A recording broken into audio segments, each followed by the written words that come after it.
Ce cours vous sera très utile concernant la légalité et l'illégalité de l'exercice professionnel.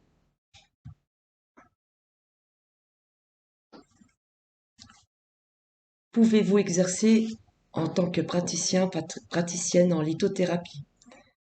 Je suis allée sur le site de Pôle emploi, donc comme vous pouvez le voir, nous sommes dans la catégorie du développement personnel et le bien-être de la personne.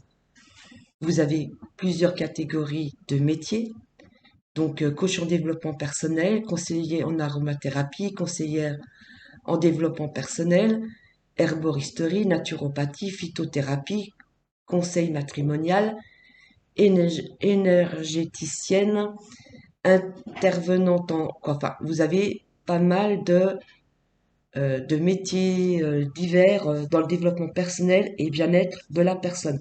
Alors, peut-on exercer en tant que praticien et praticienne en lithothérapie? Évidemment, oui, puisque il y a déjà des confrères qui sont dans cette thématique et qui exercent à leur propre activité par rapport à cet effet. Vous pourrez vous rendre vous-même, faire une recherche sur Pôle emploi, donc dans la catégorie développement personnel et bien-être. Vous pourrez vous y rendre et puis vérifier le code ROM qui s'y rattache au niveau du métier de développement personnel et bien-être à la personne. Si vous envisagez d'utiliser ces techniques dans un cadre professionnel, cette utilisation engage votre seule responsabilité et vous devrez vous conformer aux lois en vigueur de votre pays d'exercice. Je vous donne ici, à titre d'information, ce que vous devez connaître si vous envisagez de pratiquer professionnellement. Ces informations sont valables pour la France. Si vous pratiquez dans un autre pays, il convient de vous renseigner auprès des autorités compétentes de votre pays. L'exercice illégal de la médecine, définition.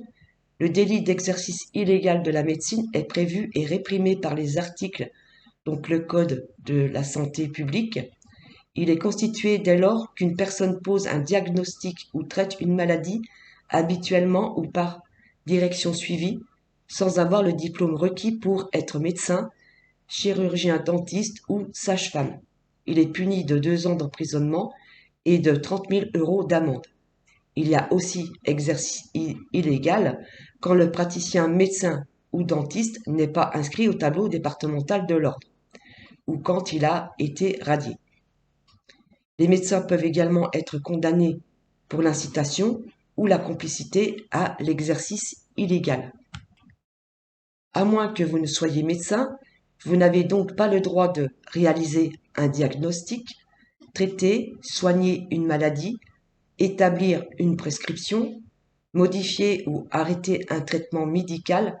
Une activité de bien-être ne se substitue en aucun cas à un traitement médical. Une personne souffrant d'une pathologie quelconque doit impérativement consulter un médecin pour savoir si son état de santé est compatible avec une activité de bien-être.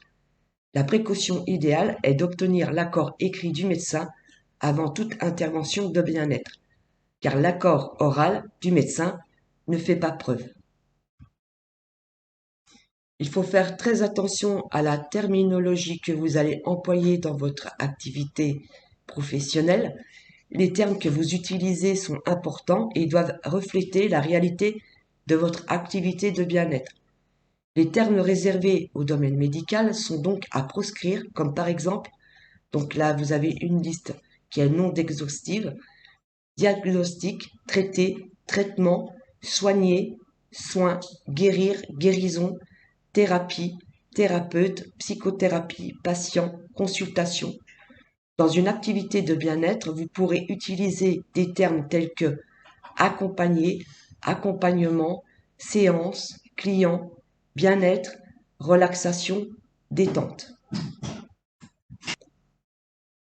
Concernant la lithothérapie, le praticien en lithothérapie n'émet pas de diagnostic médical ou psychologique. Il lui est interdit de se substituer au corps médical ou pharmaceutique. Il n'effectue donc pas d'actes médicaux ni de demande d'arrêt de travail ou la modification d'un traitement émis par un médecin ou un pharmacien. Lors d'une séance de lithothérapie, le praticien applique la combinaison de pierres qui lui semble adéquate. Il peut également conseiller le port de certaines pierres pour une utilisation régulière ou ponctuelle en dehors de la séance. L'utilisation des pierres est toujours externe. La prise d'élixirs minéraux ou eau de pierre fine sont formellement à proscrire. Je vous ai mis un cours sur les élixirs. Par contre, faites très attention d'être avancé dans la lithothérapie ou bien d'être conseillé par un professionnel qui est établi depuis plusieurs années. Donc, faire très attention.